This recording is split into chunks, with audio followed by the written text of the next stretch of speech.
നമുക്കൊരു ചമ്മന്തി ഉണ്ടാക്കാം. നമുക്ക് ബജ്ജി ഉണ്ടാക്കണേലേക്ക് ഒരു ചമ്മന്തി ആയിട്ട് ഉപയോഗിക്കാം. ഇത് പിന്നെ നമുക്ക് ഇഡ്ഡലി ദോശയ്ക്കൊക്കെ നല്ല സൂപ്പർ ടേസ്റ്റാണ്.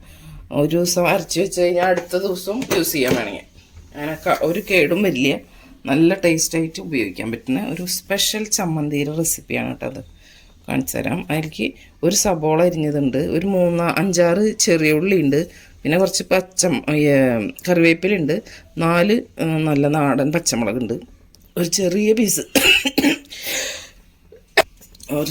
പീസ് ഇഞ്ചി ഉണ്ട്. നമുക്കെല്ലാം കൂടി ഒന്ന് വഴറ്റിയെടുക്കാം. അപ്പോഴേക്കും ചുമ വന്നതാണ്. എല്ലാം കൂടി നന്നായിട്ട് വഴറ്റിയെടുക്കാം.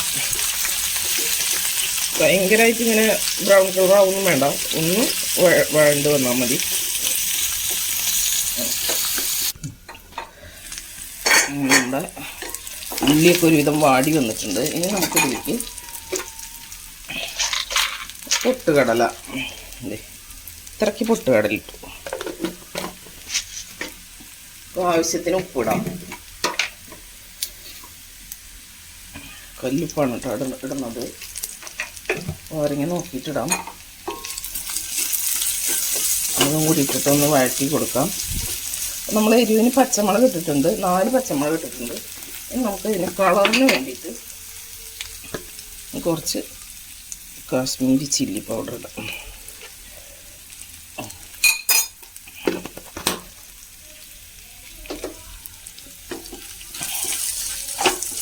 ഒന്ന് വഴറ്റി കൊടുക്കാം. ഇതിൻ്റെ പച്ചമണം ഒന്ന് മാറിക്കോട്ടെ. ഇതിലേക്ക് നമുക്ക് കുറച്ച് നാളികേരം,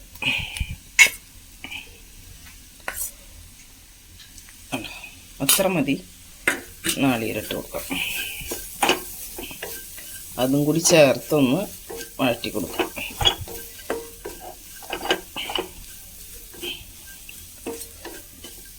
അപ്പോൾ ഇതിലേക്ക് വേണ്ട എല്ലാ സാധനങ്ങളും നമ്മൾ ചേർത്തിട്ടുണ്ട്, ഉപ്പും എല്ലാതും. ഇതിങ്ങനെ വഴറ്റിയിട്ട് അരച്ച് വെക്കുന്നതുകൊണ്ട് തന്നെ ഇത് കേടുവരില്ല.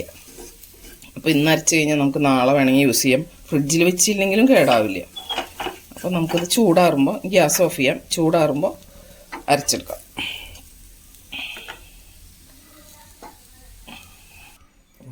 അങ്ങനെ നമ്മുടെ ചമ്മന്തി നമുക്ക് മിക്സിയുടെ ജാറിലിട്ടിട്ട് അരച്ചെടുക്കാം നന്നായിട്ട്.